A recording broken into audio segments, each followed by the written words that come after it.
Hello friends, welcome back to my channel. আজকে আবার একটা নতুন রেসিপি নিয়ে এসেছি তোমাদের জন্য। ওল দিয়ে আলু দিয়ে চিংড়ি দিয়ে তরকারি, ওল চিংড়ি যাকে বলে।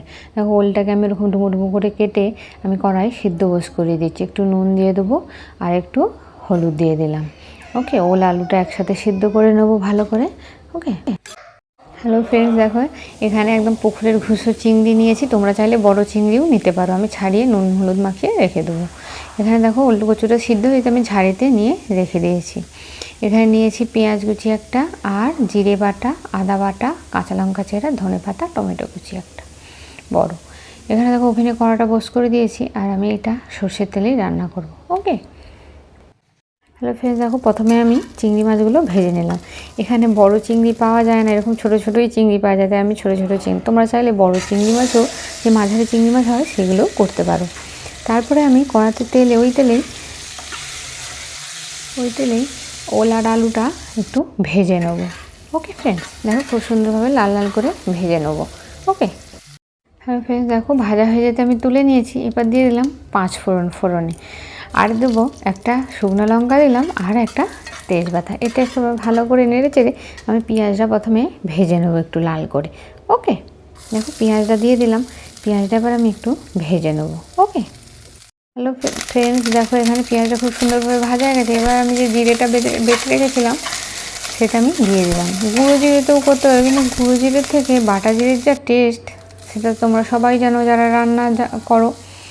এবার দেখো একটু ভাজা হয়ে যেতে আমি টমেটো কুচিটা দিয়ে দিলাম। টমেটো কুচির মধ্যে একটু এবার নুন দিয়ে দেবো। ওকে, হ্যালো ফ্রেন্ডস, দেখো এবার একটু নুন দিয়ে দিলাম। নুনটা দিয়ে এবার টমেটোটা ভালো করে মিক্স করে নেবো যাতে তাড়াতাড়ি গলে যায়। ওকে, এবার যে আমি কাঁচা লঙ্কা চেটে রেখেছিলাম যাতে, সেটা দিয়ে দিলাম। ওকে, হ্যালো ফ্রেন্ডস, দেখো এবার এর মধ্যে আমি অ্যাড করব হলুদ গুঁড়ো 1 চামচ আর লঙ্কা গুঁড়ো। ওকে, ভালোভাবে একটু মিক্স করে নেবো। তারপরে আমি অ্যাড করব 1 চামচ ধনে গুঁড়ো। ওকে, হ্যালো ফ্রেন্ডস, দেখো এবার 1 চামচ আমি ধনে গুঁড়ো অ্যাড করলাম। এবার এটাকে ভালোভাবে মিক্স করে একটু কষিয়ে নেবো। ওকে ফ্রেন্ডস, দেখো মশলাটা আমার কষানো হয়ে গেছে। এবার এর মধ্যে আমি দিয়ে দিলাম যে আলু ওলটা ভেজে রেখেছিলাম, সেটা দিয়ে দিলাম। এবার এটাও মশলার সাথে ভালোভাবে একটু কষিয়ে নেবো। ওকে, দেখো খুব সুন্দরভাবে কষানো হয়ে গেছে। এবার এর মধ্যে দিয়ে দেবো আমি জল। ওকে, দেখো ফ্রেন্ডস, আমি একটু জল অ্যাড করে দিলাম। এরকম চটপটে সুস্বাদু রান্না পেতে প্লিজ তোমরা পাশে থেকো, আর বাড়িতে একবার প্লিজ এভাবে একবার রান্নাটা করে দেখো। কেমন লাগলো কমেন্ট করে জানিও। ওকে, এবার এর মধ্যে আমি দিয়ে দেবো যে চিংড়ি মাছগুলো ভেজে রেখেছিলাম, সেটা আমি দিয়ে দেবো। ওকে ফ্রেন্ডস, দেখো চিংড়ি মাছটা দিয়ে ভালোভাবে আমি সব কিছুর সাথে মিক্স করে নিলাম। আর এবার এতে একটু স্বাদ মতো 1 চামচ চিনি দিয়ে দিলাম। ওকে, এবারে ভালোভাবে একটু মিক্স করে নেবো। দেখো রান্নাটা খুবই সিম্পল, প্লিজ বাড়িতে একবার এভাবে বানিয়ে দেখো, আর কমেন্ট করে জানিও কেমন লাগলো। ওকে, আর একটু 1 চামচ গরম মশলা ছড়িয়ে দিলাম। ব্যাস, রান্না আমার কমপ্লিট। এবার লাস্টে আর একটু ঘি দেবো।